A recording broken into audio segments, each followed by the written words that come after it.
Hello student, સ્વાગત છે તમારું મારી યુટ્યુબ ચેનલ એપી સ્ટડી સેન્ટરમાં. આજે આપણે શીખવાનું છે ધોરણ 9 વિજ્ઞાનમાં સજીવનો પાયાનો એકમ કોષ, પ્રકરણ 5. ચલો, મોસ્ટ આઈએમપી ક્વેશ્ચન આ વિડીયોમાં આપણે કવર કરી લેશું, જેથી આગળ તમારે જે 9માની એક્ઝામ આવે છે તેમાં કામ આવે.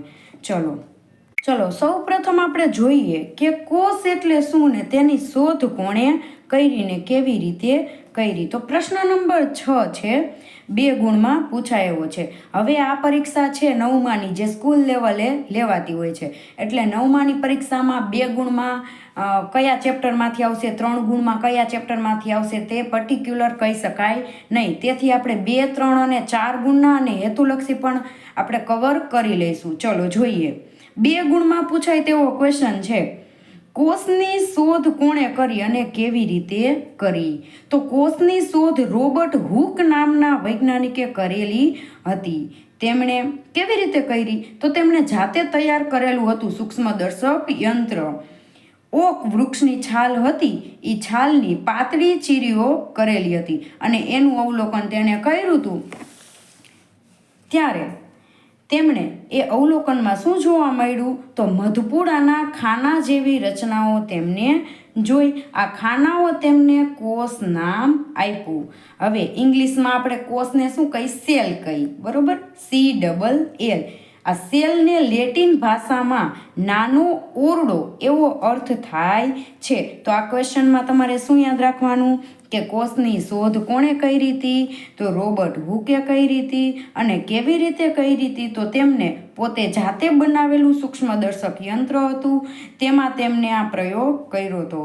એમાં ઓકના વૃક્ષની જે છાલ હતી તેની પાતળી ચીરીઓનું અવલોકન કર્યું અને તેમાં તેમને નાના મધપૂડાના ખાના જેવી રચના જોઈ. જેમણે શું નામ આપ્યું? કોષ નામ આપ્યું. લેટિન ભાષામાં સેલનો અર્થ શું થાય? નાનો ઓરડો એવો થાય છે. આપણે જોઈ લઈએ. જો તેમને આવી રચના જોઈ હતી. ચલો હવે આગળ જોઈએ પ્રશ્ન નંબર 7. એ પણ 2 ગુણમાં પૂછાય એવો છે. શા માટે કોષને સજીવનો બંધારણીય તેમજ ક્રિયાત્મક એકમ કહેવાય છે? બંધારણીય એટલે માળખું રચતો, બંધારણ કરતો, અને ક્રિયાત્મક એટલે કે ક્રિયાઓ કરતો એવો એકમ કેમ કહેવામાં આવે છે? બંધારણ પણ કરે છે અને સાથે સાથે ક્રિયા પણ કરે છે. ચલો જોઈએ. જેમ કે કોઈ મકાન હોય, એનું બંધારણ માળખું કેવી રીતે બને? નાની નાની ઈંટોથી બને. એવી જ રીતે કોઈ પણ સજીવ હોય, એકકોષીય હોય કે બહુકોષીય સજીવ હોય, જે શરીરનું બંધારણ કેવી રીતે બને? માળખું કોષથી બને, બરોબર? તો જેમ મકાનનું માળખું ઈંટોથી બને, એમ સજીવના શરીરનું આખું માળખું કોષથી બને છે. હવે એકકોષીય સજીવ હોય તો તેમાં એક જ કોષ હોય, એક જ કોષનું બનેલું હોય. જેમ કે ઈસ્ટ, અમીબા એકકોષીય સજીવ કહેવાય. એમાં માત્ર ને માત્ર એક જ કોષનું તેનું શરીર બનેલું હોય. બધા જ કાર્યો હોય, શ્વસન, પછી પ્રજનન, ઉત્સર્જન, એ બધું જ કામ, શ્વાસ લેવાનું, પાચન કરવાનું, એ એક જ કોષ કરે છે. તો પણ તેઓ જીવે છે. એકકોષીય સજીવો એક જ કોષના બનેલા હોય અને બધા જ પાયાના કાર્યો કરવા માટેની ક્ષમતા ધરાવે છે.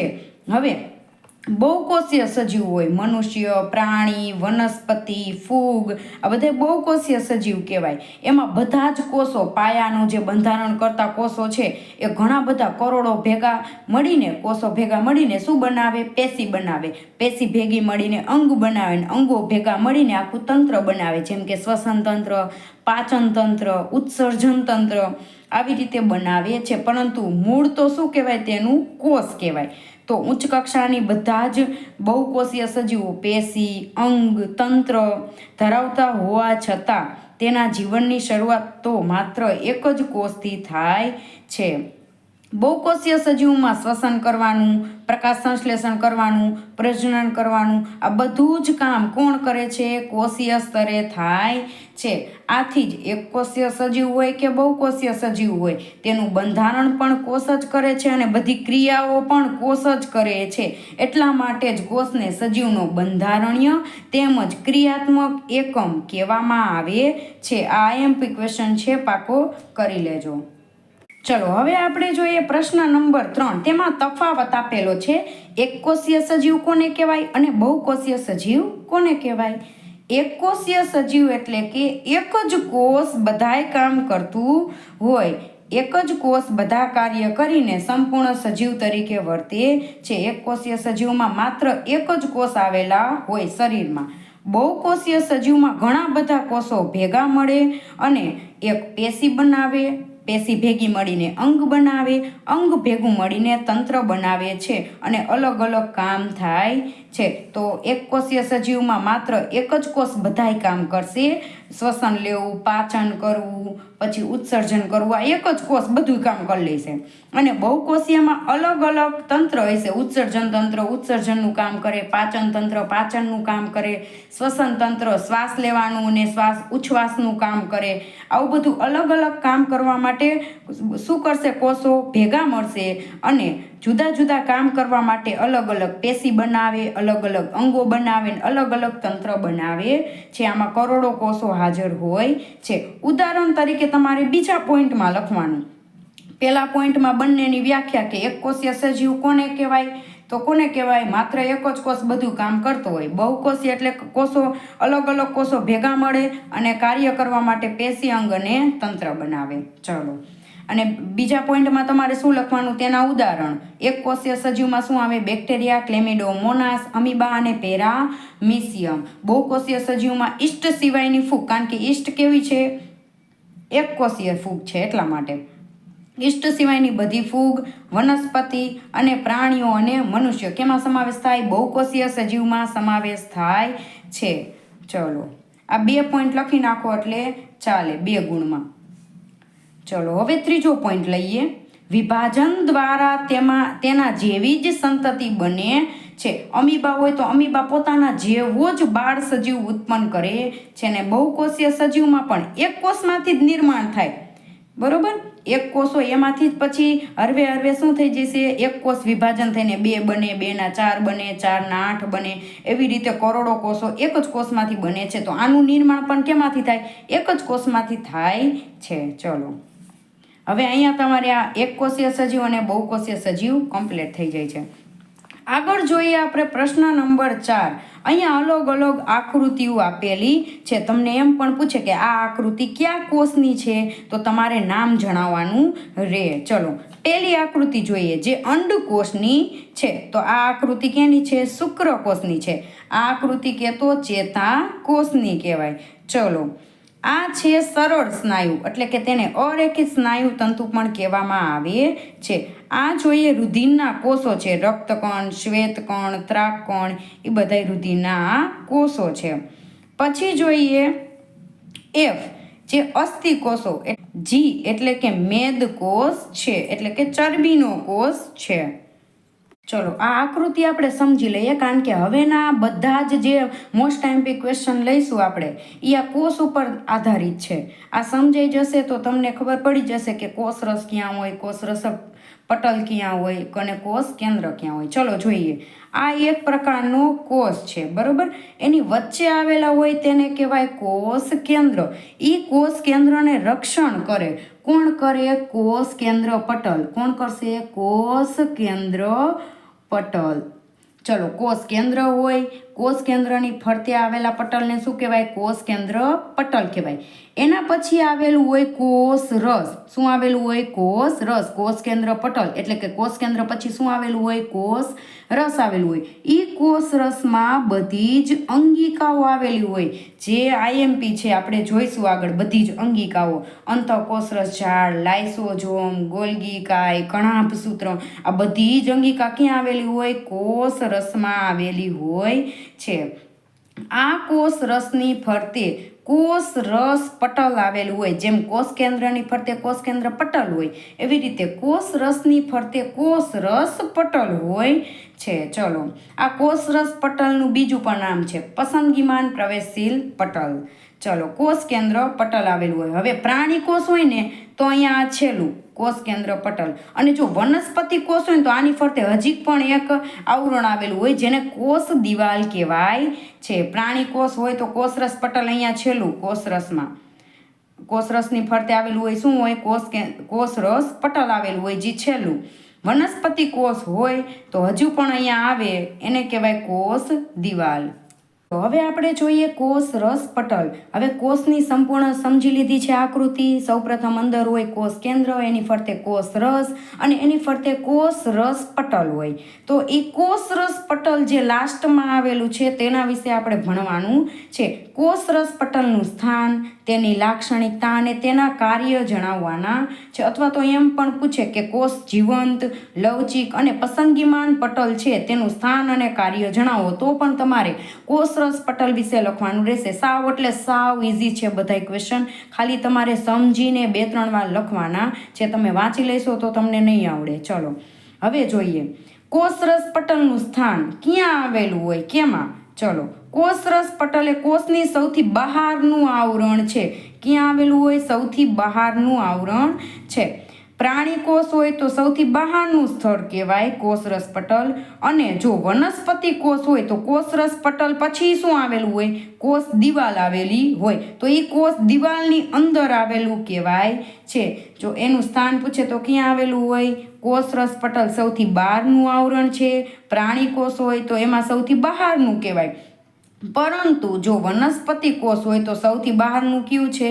કોષ દિવાલ. ને કોષ દિવાલની અંદર શું આવેલું હોય? કોષરસ પટલ આવેલું હોય છે. ચલો એટલું યાદ રાખવાનું. લાક્ષણિકતા કેવું છે? કોષરસ પટલ જીવંત છે, પાતળું છે, સ્થિતિસ્થાપક એટલે ઇલાસ્ટિક જેવું, ખેંચી તો ફ્લેક્સિબલ ઇંગ્લિશમાં કહીએ તો.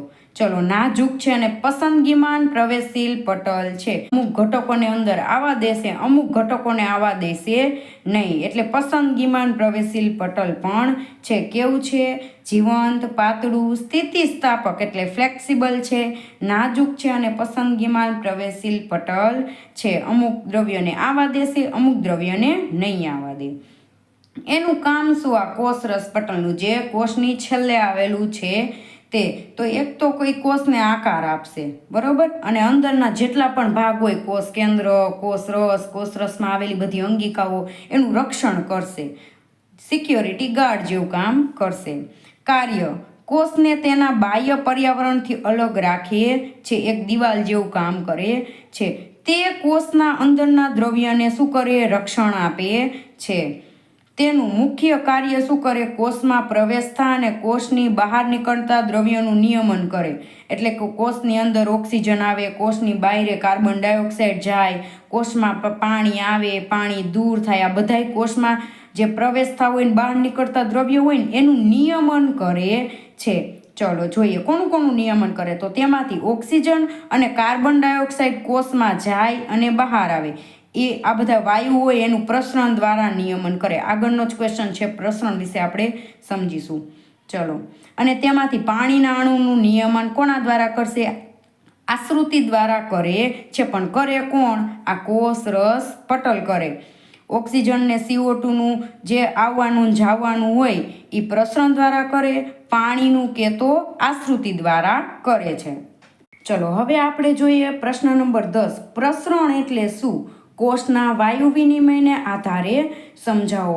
વાયુ વિનિમય એટલે કે ઓક્સિજન ને કાર્બન ડાયોક્સાઇડની આપ-લે કરવી એને વાયુ વિનિમય કહેવાય. પરંતુ પ્રસરણ દ્વારા સૌપ્રથમ જોઈએ પ્રસરણ એટલે શું. ચલો, કોઈ પણ દ્રવ્યના અણુઓ તેમના વધુ સંકેન્દ્રણથી ઓછા સંકેન્દ્રણ તરફ ગતિ કરે એને પ્રસરણ કહેવાય છે. એટલે કે વધારે જથ્થાથી ઓછા જથ્થા તરફ પ્રસરણ કરે, ગતિ કરે તેને શું કહેવાય? પ્રસરણ કહેવાય. ઉદાહરણ તરીકે વધારે ભીડ હોય ત્યાંથી લોકો ક્યાં જાય? ઓછી ભીડ તરફ જાય છે. એને શું કહેવાય? પ્રસરણ કર્યું કહેવાય. કોઈ પણ દ્રવ્યના અણુઓ વધુ સંકેન્દ્રણ તરફથી વધારે સાંદ્રતાથી ઓછી સાંદ્રતા તરફ ગતિ કરે છે તેને શું કહેવાય? પ્રસરણ કહેવાય છે. ચલો જે એક ઉદાહરણથી જોઈ લઈએ CO2 ને O2ના. જેમ કે આપણા કોષમાં જ્યારે બધું કામ ચાલતું હોય ત્યારે કાર્બન ડાયોક્સાઇડની સાંદ્રતા વધી જાય છે, બરોબર, કારણ કે કાર્બન ડાયોક્સાઇડ વધારાનો છે, આપણે જોતો નથી. તો જ્યારે કોષમાં બધું કામ ચાલતું હોય ત્યારે કાર્બન ડાયોક્સાઇડનું પ્રમાણ, તેની સાંદ્રતા વધી જાય છે અને બહારના વાતાવરણમાં કાર્બન ડાયોક્સાઇડનું પ્રમાણ ઓછું હોય છે. આથી કોષમાંથી મેળે કાર્બન ડાયોક્સાઇડ કોષમાંથી આપમેળે દૂર થઈ જાય છે, પ્રસરણ પામીને વાતાવરણમાં આવતો રહે છે. એવી જ રીતે બહારના વાતાવરણમાં ઓક્સિજનનું પ્રમાણ વધારે હોય, આથી આપમેળે ઓક્સિજન શું થશે? બહારના વાતાવરણમાંથી વધારે સાંદ્રતા ધરાવતા વાતાવરણમાંથી ક્યાં આવશે? આપણા કોષમાં જ્યાં ઓછી સાંદ્રતા છે ઓક્સિજનની ત્યાં દાખલ થઈ જાય છે. તો બસ એ જ તમારે ઉદાહરણ યાદ રાખવાનું. ચલો, કોષની અંદર થતા શ્વસનના પરિણામે કાર્બન ડાયોક્સાઇડ ઉત્પન્ન થાય છે. આથી કોષની અંદરના વિસ્તારમાં કાર્બન ડાયોક્સાઇડનું પ્રમાણ વધી જાય છે, તેનું સંકેન્દ્રણ વધી જાય છે. આથી કોષની બહારના વાતાવરણમાં કાર્બન ડાયોક્સાઇડનું પ્રમાણ ઓછું હોય છે. આથી કોષની અંદર વધુ સંકેન્દ્રણ હોવાથી કાર્બન ડાયોક્સાઇડ આપમેળે ક્યાં થઈ બહાર પ્રસરણ કરશે? ઓછા સંકેન્દ્રણવાળા પર્યાવરણમાં પ્રસરણ પામે છે. એવી જ રીતે આ કાર્બન ડાયોક્સાઇડનું હતું તો ઓક્સિજનનું. આ જ પ્રમાણે કોષમાં ઓક્સિજનનું સંકેન્દ્રણ તેનું જથ્થો ઓછો હોય છે તો શું થઈ જશે? પર્યાવરણમાં ઓક્સિજનનું પ્રમાણ વધારે હશે. આથી પ્રસરણ દ્વારા પર્યાવરણમાંથી ક્યાં આવશે? આપણા કોષમાં ઓક્સિજન દાખલ થઈ જાય છે. બસ આવી જ રીતે પ્રસરણ શું કરશે? પ્રસરણ દ્વારા કાર્બન ડાયોક્સાઇડને O2નું એટલે કે વાયુ વિનિમય થઈ જાય છે. કેના દ્વારા? પ્રસરણ દ્વારા. તો હવે આપણે કોષરસ પટલમાં પ્રસરણ જોઈ લીધું. હવે એમાં ને એમાં બીજો મોસ્ટ આઈએમપી ક્વેશ્ચન, સાંદ્રતાના આધારે દ્રાવણના પ્રકાર સમજાવો. અથવા તો એમ પણ પૂછે કે પરસ્પર સાંદ્રતાના ધોરણે દ્રાવણના પ્રકાર સમજાવો. તો દ્રાવણના 3 પ્રકાર છે સાંદ્રતાના આધારે. હવે તમને એમ થાય સાંદ્રતા એટલે શું? સાંદ્રતા એટલે કે દ્રાવણમાં ઓગળેલું પદાર્થનું પ્રમાણ. જેમ કે ઓગળેલું હોય મીઠું, તો મીઠાનું જેટલું વધારે હોય તો એની સાંદ્રતા વધારે, મીઠાનું પ્રમાણ ઓછું હોય તો સાંદ્રતા ઓછી. સાંદ્રતા એટલે કે દ્રાવણમાં ઓગળેલો પદાર્થનું પ્રમાણ. ચલો, એના મુજબ 3 પ્રકાર છે: સમસાંદ્ર, અધોસાંદ્ર અને અધિસાંદ્ર. સમસાંદ્ર એટલે કે બંને દ્રાવણોની સાંદ્રતા એક સરખી હોય, બંને દ્રાવણમાં પાણીનું સંકેન્દ્રણ સરખું હોય, પાણીનું પ્રમાણ સરખું હોય તો તેવા દ્રાવણને સમસાંદ્ર દ્રાવણ કહેવાય છે. જેમ કે આપણે ઉદાહરણ આપીએ કે બે કોઈ પણ પાત્ર છે ને બંનેમાં પાણીનું સરખું પ્રમાણ છે ને બંને વચ્ચે એક નળી દ્વારા બંનેને જોઈન્ટ કરેલા છે, તો પાણી આમાંથી આમાં નહીં જાય ને આમાંથી આમાં નહીં જાય, કારણ કે બંનેમાં પાણીનું પ્રમાણ કેવું છે? પાત્રમાં સરખું છે. એવી જ રીતે બંને દ્રાવણમાં પાણીનું સાંદ્રતા તેની સંકેન્દ્રણ સરખું હોય છે તો તેને સમસાંદ્ર દ્રાવણ કહેવાય. અધોસાંદ્ર એટલે કે તેને હાઇપોટોનિક દ્રાવણ પણ કહેવામાં આવે છે. ચલો, એમાં પહેલાં તો સાંદ્રતાની વાત કરવાની ને પછી કેની કરવાની? પાણીની વાત. તો સાંદ્રતા એટલે કે મીઠાનું ખાંડનું પ્રમાણ, એમાં ઓગળેલા પદાર્થનું પ્રમાણ. જે દ્રાવણની સાંદ્રતા એટલે કે ઓગળેલું મીઠાનું ખાંડનું પ્રમાણ બીજા દ્રાવણની સાંદ્રતાની સરખામણીમાં ઓછું હોય, બરોબર, તો એમાં ખાંડનું મીઠાનું પ્રમાણ ઓછું હોય તો તેમાં પાણીનું પ્રમાણ હંમેશા વધારે હશે. પાણીનું પ્રમાણ કેવું હશે? વધારે હશે. આને અધોસાંદ્ર દ્રાવણ કહેવાય છે. જેમ કે કોઈ પાત્રમાં આપણે એક કોષ નાખ્યો, જેમ કે દ્રાક્ષ નાખી, બરોબર, તો શું થાય? દ્રાક્ષને આપણે પલાળીએ તો દ્રાક્ષ ફૂલાઈ જાય. કેમ ફૂલાઈ જાય? કારણ કે દ્રાક્ષ કરતાં બહારના ભાગમાં જે પાણી હોય ને એ પાણીમાં મીઠા અને ખાંડનું પ્રમાણ એટલે એની સાંદ્રતા ઓછી હશે, પરંતુ એમાં પાણીનું પ્રમાણ કેવું હશે? વધારે હશે. આથી પાણી વધારેથી ઓછા તરફ વહન પામે તો પાણીનું પ્રમાણ વધારે હશે બહારના ભાગમાં, આથી કોષમાં ઓછું હશે તો બહારના ભાગમાંથી અંદરના ભાગમાં પાણી પ્રસરણ દ્વારા, બરોબર, આશ્રુતિ દ્વારા, પ્રસરણ તો ન કહી શકાય કારણ કે પાણીની વાત આવે ત્યારે આશ્રુતિની વાત હોય, તો આશ્રુતિ દ્વારા પાણી કોષમાં પ્રવેશે. આથી કોઈ પણ હોય, બદામ હોય કે દ્રાક્ષ હોય, શું થઈ જશે? ફૂલાઈ જશે. તો અધોસાંદ્ર દ્રાવણ એટલે કે જે દ્રાવણની સાંદ્રતા બીજા દ્રાવણની સાંદ્રતાની સરખામણીમાં ઓછી હોય, એટલે પાણી કેવું હોય છે? અહીંયા પતલું હોય છે, એમાં ખાંડ ને મીઠાનું પ્રમાણ ઓછું હોય છે, અને બીજા દ્રાવણ એટલે કે જે દ્રાક્ષ હોય એની અંદર પાણીનું પ્રમાણ ઓછું હોય છે. આથી પાણીનું વધારે સંકેન્દ્રણથી ઓછા સંકેન્દ્રણ તરફ વહન પામે. અધિસાંદ્ર દ્રાવણ એટલે કે અધિસાંદ્ર દ્રાવણમાં શું હોય કે બહાર ક્ષારીય પાણી હોય, ક્ષારવાળું પાણી હોય, જેમ કે આપણે દ્રાક્ષને ક્ષારવાળા પાણીમાં મૂકી દઈએ ને મીઠાવાળા, એટલે શું થાય, મીઠાનું પ્રમાણ બહાર વધારે હોય, એની સાંદ્રતા વધારે હોય, આથી પાણી ઘટ્ટ થઈ જશે, પાણીનું પ્રમાણ ઓછું થઈ જશે અને ક્ષારવાળું ક્ષાર એટલે કે મીઠાનું પ્રમાણ વધી જશે. અને કોસ હોય, કોસ એમાં પાણીનું પ્રમાણ પાછું વધારે હોય દ્રાક્ષમાં ને એમાં, તો એ શું થઈ જશે, વધારે પાણી રહ્યું એ ઓછા પાણી તરફ વહન પામશે, આથી કોસ એટલે કે જે દ્રાક્ષ હોય એ ચીમડાઈ જશે. તો અતિસાંદ્ર દ્રાવણ થઈ ગયું.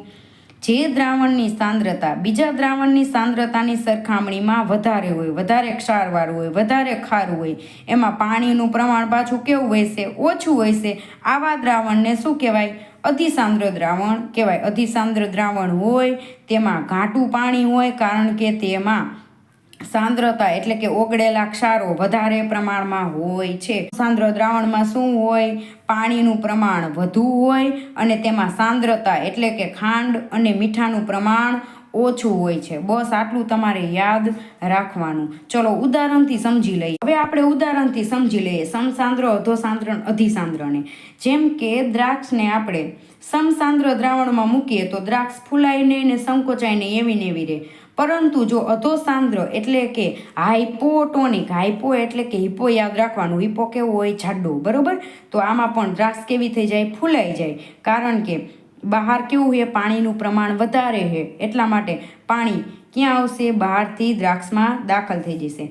અધિસાંદ્રમાં શું થાય, હાઈપર એટલે કે ગુસ્સો, ગુસ્સો હોય એવા માણસો કેવા હોય, ચીમડાઈ ગયેલા, બરોબર. તો આ દ્રાક્ષ પણ કેવી થઈ જાય, ચીમડાઈ જાય.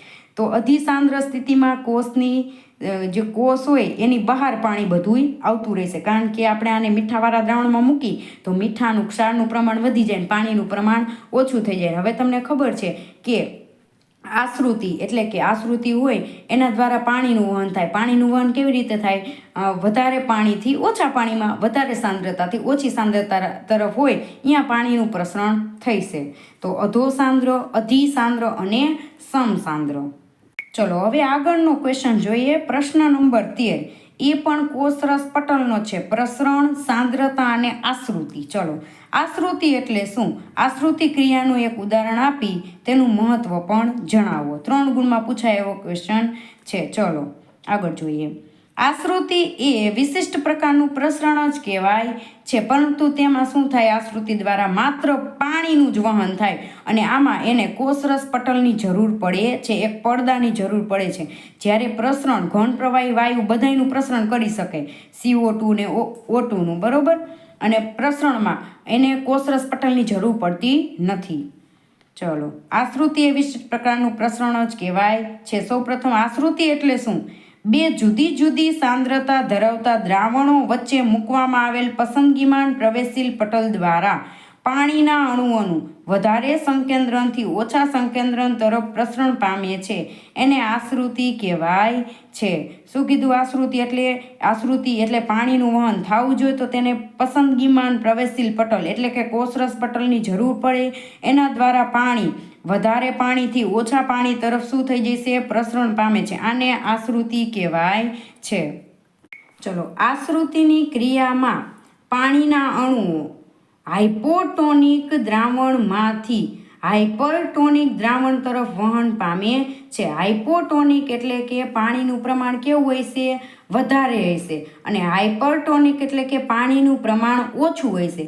હવે આપણને ખબર છે પાણી વધારેથી ઓછા તરફ વહન પામે. જેમ કે બે કોઈ પાત્ર હોય, એક પાત્રમાં પાણી વધારે ને એક પાત્રમાં પાણી ઓછું હોય, બરોબર. અને બંને વચ્ચે આપણે એક કનેક્શન નળી દ્વારા દીધેલું છે, તો શું થઈ જશે, હરવે હરવે બે સરખું ન થાય ને ત્યાં સુધી શું થઈ જશે, પાણી વધારેથી ઓછા તરફ વહન પ્રસરણ પામતું જશે. તો આમાં પણ એવું જ થાય, હાઇપોટોનિક દ્રાવણમાંથી હાઇપરટોનિક દ્રાવણમાં પાણીનું વહન પ્રસરણ થઈ જશે. આમ પસંદગીમાન પટલની આરપાર દ્રાવ્યની ઊંચી સાંદ્રતા તરફ પાણીનું ચોખ્ખું પ્રસરણ આશ્રુતિ દ્વારા થાય છે. અને આ આશ્રુતિની ક્રિયા ક્યારે ન થાય, જ્યારે સમાન સંકેન્દ્રણ ધરાવતું દ્રાવણ હોય ત્યારે કોષની અંદર અને કોષની બહાર પાણીનું પ્રમાણ સરખું હોય ત્યારે આશ્રુતિની ક્રિયા થશે નહીં. તો તમારે એ ત્રણેય સમજાવી દેવાના, ઉદાહરણ દેવાનું છે. જેમ કે સૂકી દ્રાક્ષ છે તેને પાણીમાં મૂકતા થોડા સમય બાદ દ્રાક્ષ પાણી મેળવીને ફૂલી જાય છે. લીલી દ્રાક્ષ સાર કે શર્કરાના એટલે કે ખાંડવાળા સાંદ્ર દ્રાવણમાં મૂકતા થોડા સમય બાદ ચીમડાઈ જાય છે. મહત્વ શું? મીઠા પાણીના એકકોષીય સજીવો શું કરશે? મીઠા પાણીવાળા એકકોષીય સજીવો હોય ને મોટા ભાગના વનસ્પતિ કોષ હોય, આ આશ્રુતિ દ્વારા જ પાણીને મેળવી લે છે. અને વનસ્પતિમાં મૂળ દ્વારા ભૂમિમાંથી પાણીનું શોષણ પણ આશ્રુતિ દ્વારા જ થાય છે. બસ, તો તમારે આ ક્વેશ્ચનમાં આશ્રુતિ એટલે શું અને એનું ઉદાહરણ આપી એનું મહત્વ પણ સમજાવો. તમારે તેમાં આટલું સમજાવવાનું રહેશે. ચલો, કોષરસ પટલ વિશે આપણે સંપૂર્ણ માહિતી મેળવી લીધી, જે પ્રાણી કોષનું સૌથી બહારનું પડ છે.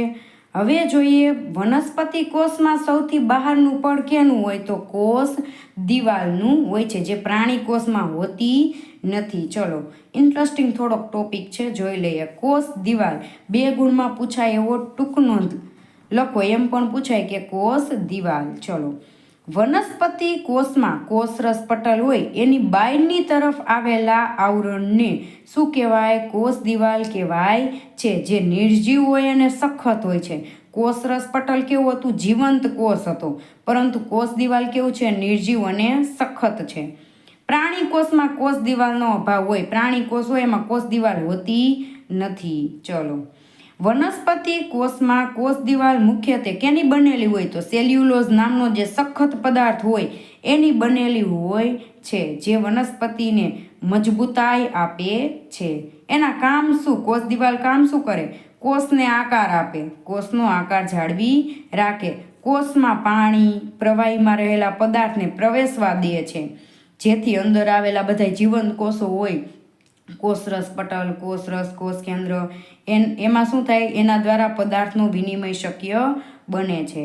શું કીધું? તે કોષમાં પાણી અને પ્રવાહીમાં રહેલા પદાર્થને પ્રવેશવા દે છે, જેથી જીવંત કોષ દ્વારા પદાર્થનો વિનિમય શક્ય બને. ચલો, તે કોષને વધુ પડતા જલ શોષણથી બચાવે છે. જેમ કે વનસ્પતિ કોષને આપણે પાણીમાં નાખી દઈએ તો કોષ ફૂલાય. કોષ ફૂલાય એટલે કોષ ફાટવાની શક્યતા રહે. કોષ દિવાલને કારણે કોષ શું કરશે? ફાટશે નહીં, કારણ કે કોષમાં પાણી પ્રવેશ્યું તો પાણી કોષ દિવાલને શું કરે? દબાણ આપે. સામે કોષ દિવાલ પણ એને દબાણ આપે. આથી કોષ શું થઈ જશે? ફૂલાઈને ફાટશે નહીં. બરોબર. પરંતુ જો આપણે પ્રાણી કોષને પાણીમાં નાખીએ તો એ કોષ છે તે ફૂલાઈને તૂટી જશે, કારણ કે તેમાં કોષ દિવાલનો અભાવ હોય છે. તે કોષને યાંત્રિક રીતે મજબૂતાઈ પણ આપે છે. બસ, તમારે આટલું જ કરવાનું. કોષ દિવાલ તો વનસ્પતિ કોષ હોય તો કોષરસ પટલની બહાર આવેલું હોય, સખત હોય, સેલ્યુલોઝથી બનેલું હોય. પ્રાણી કોષમાં કોષ દિવાલનો અભાવ હોય. શું કરે? કોષને આકાર આપે, મજબૂતાઈ આપે, પાણી અને પ્રવાહીને પ્રવેશ કરવા દે, કારણ કે અંદર જે જીવંત કોષો આવેલા હોય એમાં પણ વિનિમય જરૂરી છે. એટલા માટે કોષને વધુ પડતા જલશોષણથી બચાવે છે. આથી કોષ ફૂલીને તૂટતો નથી. આવી રીતે તમારે કોષ દિવાલમાં લખવાનું રહેશે. ચલો, હવે કોષરસ પટલ લઈ લીધું, કોષ દિવાલ લઈ લીધી.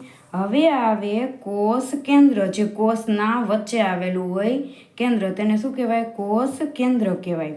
હવે કોષ કેન્દ્રના આધારે સજીવના કોષના પ્રકાર સમજાવો. 2 ગુણમાં પણ આવી શકે અને 3 ગુણમાં પણ આવી શકે. કોષ કેન્દ્રને આધારે સજીવના કોષના 2 પ્રકાર છે, આદિકોષ કેન્દ્રીય અને સુકોષ કેન્દ્રીય. હવે આપણે તફાવતથી સમજી લઈએ કેવી રીતે હોય. કોષ કેન્દ્રના આધારે 2 પ્રકાર, આદિકોષ કેન્દ્રીય અને સુકોષ કેન્દ્રીય. આદિકોષ કેન્દ્રીય કોષ હોય તો તેમાં કોષ કેન્દ્ર પટલ ગેરહાજર હોય. આ જે કોષ હોય એની વચ્ચે કોષ કેન્દ્ર હોય, એ કોષ કેન્દ્રની ફરતે આ જે દિવાલ હોય એ ગેરહાજર હોય. કેમાં ગેરહાજર હોય? આદિકોષ કેન્દ્રીય કોષ હોય એમાં કોષ કેન્દ્ર પટલ ગેરહાજર હોય. તો આ જે વચ્ચેનો વિસ્તાર છે ને એ આપણને અસ્પષ્ટ દેખાય, ધૂંધળો દેખાય છે. હવે સુકોષ કેન્દ્રીય કોષ હોય તો આ કોષ કેન્દ્ર પટલ હોય તેમાં હાજર હોય છે કોષ કેન્દ્રની ફરતે, તો આપણને તે વિકસિત થયેલો દેખાય છે, સ્પષ્ટ દેખાય છે. હવે આ જે કોષ કેન્દ્ર હોય ને એમાં જ ન્યુક્લિક એસિડ હોય, RNA, DNA, બરોબર. એ બધા ન્યુક્લિક એસિડ શું કરશે? ડીઓક્સી રિબોન્યુક્લિક એસિડ અને રિબોન્યુક્લિક એસિડ એ પેઢી દર પેઢી વારસાગત આપણને લક્ષણો મોકલશે, જેમ કે વાળનો રંગ, આંખનો રંગ, એવા બધા લક્ષણો કોના લીધે પેઢી દર પેઢી જાય? આ જે કોષ કેન્દ્રમાં આવેલું હોય એ આરએનએ અને ડીએનએ દ્વારા. આદિકોષ કેન્દ્રીયમાં માત્ર ન્યુક્લિક એસિડ જ હોય છે, તેને ન્યુક્લિઓઇડ કહેવાય છે. હવે શું કોષ કેન્દ્રીય કોષ હોય તો તેમાં ન્યુક્લિક એસિડ હશે અને પ્રોટીનના બનેલા રંગસૂત્રો પણ હશે, એટલે કે આરએનએ, ડીએનએ, રંગસૂત્રો બધું આમાં હાજર હોય છે.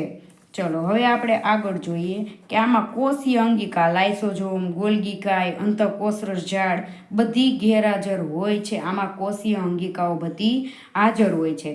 ઉદાહરણ તરીકે બેક્ટેરિયા અને નીલહરિત લીલ જે આદિકોષ કેન્દ્રીય કોષ ધરાવે છે, અને સુકોષ કેન્દ્રીયમાં વનસ્પતિના કોષ અને પ્રાણીઓના કોષ. આદિકોષ કેન્દ્રીય કોષનું કદ નાનું હોય છે, આમાં કદ મોટું હોય છે. ક્યાંથી ક્યાં સુધીનું હોય? 1 માઇક્રોમીટરથી 10 માઇક્રોમીટર સુધીનું, અને આમાં 5 માઇક્રોમીટરથી 100 માઇક્રોમીટર સુધીનું હોય છે.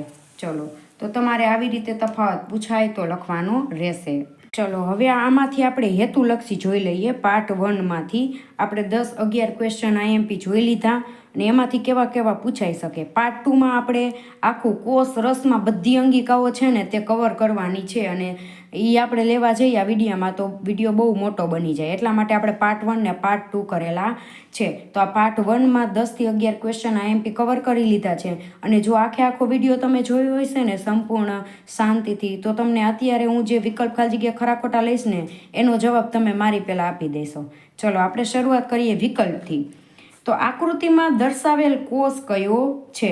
તો આ છે સ્નાયુ કોષ. કોષ શબ્દ કોણે આપ્યો? તો રોબર્ટ હુકે આપ્યો. ચલો હવે જોઈએ આગળનો ક્વેશ્ચન. સામાન્ય પ્રાણી કોઈ કોષને આપણે હાઇપોટોનિક દ્રાવણમાં મૂકવામાં આવે, એટલે કે અધોસાંદ્ર દ્રાવણમાં મૂકવામાં આવે ત્યારે શું થાય? તો કોષ ફૂલાઈ જાય. એટલે કે દ્રાક્ષને આપણે પાણીમાં નાખીએ, સાદા પાણીમાં, ત્યારે શું થઈ જાય? તે ફૂલાઈ જાય. એટલે ચલો, રસ સંકોચન કઈ ક્રિયાનું પરિણામ છે? રસ સંકોચનના પરિણામે કોષ દ્વારા પાણી ગુમાવાઈ જાય, આથી કોષ ચીમડાઈ જાય. આગળનો ક્વેશ્ચન. સજીવો જેમાં કોષ કેન્દ્ર અને અંગિકાઓને ફરતે પટલમય રચના આવેલી હોતી નથી, એટલે કે કોષ કેન્દ્ર પટલ ગેરહાજર હોય છે. કેમાં ગેરહાજર હોય? આદિકોષ કેન્દ્રીયમાં. ચલો, રંગસૂત્રો ક્યાં આવેલા હોય? તો કોષ કેન્દ્રમાં આવેલા હોય છે. નીચેના પૈકી કયા સજીવ પોતાનો આકાર બદલી શકે? તો અમીબા. વિકલ્પ કમ્પ્લીટ થઈ ગયા. હવે આપણે ખાલી જગ્યા જોઈ લઈએ. ખાલી જગ્યા વાયુ વિનિમય માટે અગત્યની ભૂમિકા ભજવે. મેં તમને કીધું હતું O2 અને CO2 આવે, વાયુ વિનિમય આવે ત્યારે હંમેશા પ્રસરણ યાદ રાખવાનું, અને પાણી આવે તો હંમેશા આશ્રુતિ યાદ રાખવાનું. ખાલી જગ્યાએ જીવંત, પાતળું અને પસંદગીમાન પ્રવેશશીલ પટલ છે. શું આવે એમાં? કોષ રસ પટલ આવે. વનસ્પતિ કોષમાં કોષ દિવાલ મોટા ભાગે કેની બનેલી હોય? તો સેલ્યુલોઝ નામના સખત પદાર્થની બનેલી હોય. રંગસૂત્રમાં રહેલા ખાલી જગ્યાના અણુઓ વારસાગત લક્ષણ આપે. કોણ આપે? ડીએનએ આપે. ડીએનએમાં જનીન આવેલું હોય છે. ચલો 14મી ખાલી જગ્યા. આદિકોષ કેન્દ્રીય કોષમાં માત્ર ન્યુક્લિક એસિડ ધરાવતો વિસ્તાર હોય, એને શું કહેવાય? ન્યુક્લિઓઇડ કહેવાય. ક્લેમિડોમોનાસ ખાલી જગ્યા છે એકકોષીય છે. આપણે એકકોષીય અને બહુકોષીયનો તફાવત જોયો હતો ને, એમાંથી આ ખાલી જગ્યા પૂછેલી છે. વનસ્પતિ મૂળ દ્વારા પાણીનું, જો પાણીનું આવ્યું તો હંમેશા શું આવે? આશ્રુતિ આવે. ચલો હવે આપણે જોઈએ નીચે ખરા ખોટા. અમીબા અને પેરામિસિયમ એકકોષીય સજીવો છે. વિધાન કેવું છે? સાચું. આશ્રુતિની ક્રિયા એ વિશિષ્ટ પ્રકારનું પ્રસરણ જ કહેવાય છે. એ પણ વિધાન કેવું છે? સાચું છે. વનસ્પતિ કોષના કોષરસ પટલના બંધારણમાં સેલ્યુલોઝ આવેલા હોય છે. ખોટું. ક્યાં સેલ્યુલોઝ હોય? કોષ દિવાલમાં. વનસ્પતિ કોષમાં જીવરસ જીવંત દ્રવ્ય છે, એટલે કે કોષરસ જીવંત છે, તો સાચું કહેવાય. ચલો 5મું. આશ્રુતિની ક્રિયામાં પાણીના અણુઓનું પ્રસરણ હાઇપરટોનિક દ્રાવણથી હાઇપોટોનિક દ્રાવણમાં જાય છે. આ વિધાન કેવું છે? ખોટું. હાઇપોટોનિક એટલે કે કોષ ફૂલાઈ જવો, હાઇપરટોનિક એટલે કે કોષ ચીમડાઈ જવો, બરાબર. તો આ ઓછું થયું, ઓછું પાણીની સાંદ્રતા થઈને આ વધારે થઈ. તો વિધાન કેવું એ ખોટું, કારણ કે હંમેશા હાઇપોટોનિકમાંથી હાઇપરટોનિકમાં જાય, વધારેથી ઓછામાં જાય. વનસ્પતિમાં મૂળ ભૂમિમાંથી પાણીનું શોષણ આશ્રુતિથી કરે, એ સાચું કહેવાય. આશ્રુતિથી પાણીનું થાય શોષણ, અને O2 અને CO2નું કે તો પ્રસરણથી થાય. પ્રત્યેક બહુકોષીય સજીવ એક જ કોષમાંથી ઉદ્ભવે છે, એ પણ સાચું. એક કોષીય હોય કે બહુકોષીય હોય, તો એક જ કોષમાંથી બંને ઉદ્ભવે છે.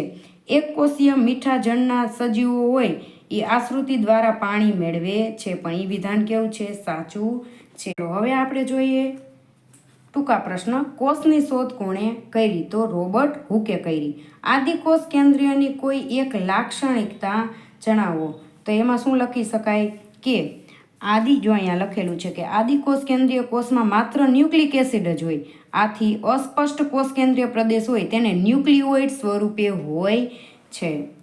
બીજું, યુકેરિયોટિક કોષની કોઈ બે મુખ્ય અંગિકાઓ જણાવો. જો આને પ્રોકેરિયોટિક કહેવાય, આદિકોષ કેન્દ્રીયને, અને યુકેરિયોટિક એટલે કે સુકોષ કેન્દ્રીય. એમાં અંગિકા હોય તો કોઈ પણ અંગિકા લખી નાખવાની, અંતઃકોષરસજાળ, લાઇસોઝોમ, બરોબર, કોઈ પણ લખી શકો. 2, CO2 અને પાણી કોષમાં અંદર અને બહાર કેવી રીતે જાય?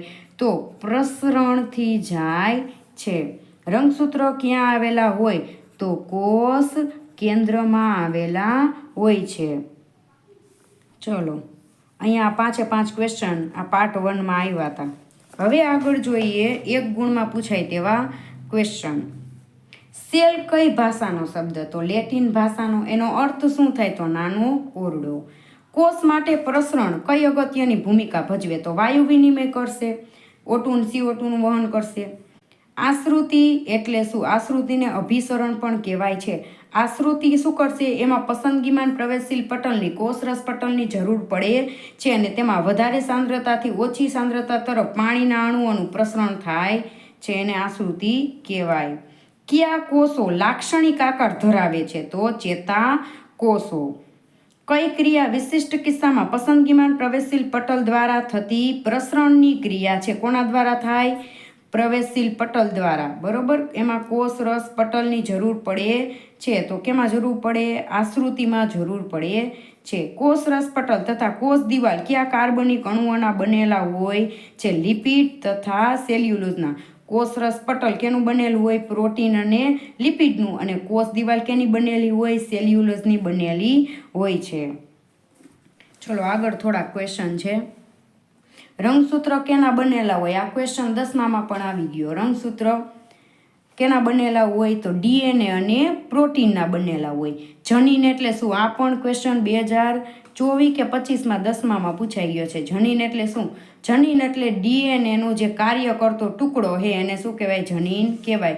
તો DNA ના કાર્યકારી ટુકડાને શું કહેવાય? જનીન કહેવાય છે. ન્યુક્લિયોઇડ એટલે શું? એટલે બેક્ટેરિયા જેવા આદિકોષ કેન્દ્રીયમાં ન્યુક્લિક એસિડ અસ્પષ્ટ કોષ કેન્દ્રીય પ્રદેશમાં હાજર હોય છે. કોષ કેન્દ્રીય પ્રદેશ હોય અસ્પષ્ટ હોય ને એમાં કોણ હોય? ન્યુક્લિક એસિડ હોય. એવા વિસ્તારને શું કહેવાય? એને શું કહેવાય? ન્યુક્લિયોઇડ કહેવામાં આવે છે. બસ આની જ સાથે આપણા પાર્ટ 1માં 10 થી 11 મોસ્ટ આઈએમપી ક્વેશ્ચન લઈ લીધા છે, અને પાર્ટ 2 જલ્દીથી આવશે. અને પાર્ટ 2માં આપણે કોષ રસની બધી જ અંગિકાઓ આઈએમપી છે તે જોવાની છે. અને આ વિડીયોમાં આપણે વિકલ્પ, ખાલી જગ્યા, ખરા ખોટા 1 ગુણના ક્વેશ્ચન કેવી રીતે પૂછાય, બરોબર, કેવી રીતે 2 ગુણના 3 ગુણના પણ પૂછી શકે તે પણ આપણે જોઈ લીધું. કારણ કે આ પરીક્ષા સ્કૂલ લેવલે લેવાતી હોય એટલે નક્કી ના કરી શકાય કે કયા ચેપ્ટરમાંથી 2 ગુણના કે 3 ગુણના કાઢે. ચલો, તો આની સાથે આ વિડીયો સંપૂર્ણ કમ્પ્લીટ થાય છે. અને જો સ્ટુડન્ટ તમને મારો વિડીયો પસંદ આવ્યો હોય તો લાઈક કરો, તમારા મિત્રોને શેર કરો અને મારી ચેનલને સબસ્ક્રાઈબ કરો. Thank you.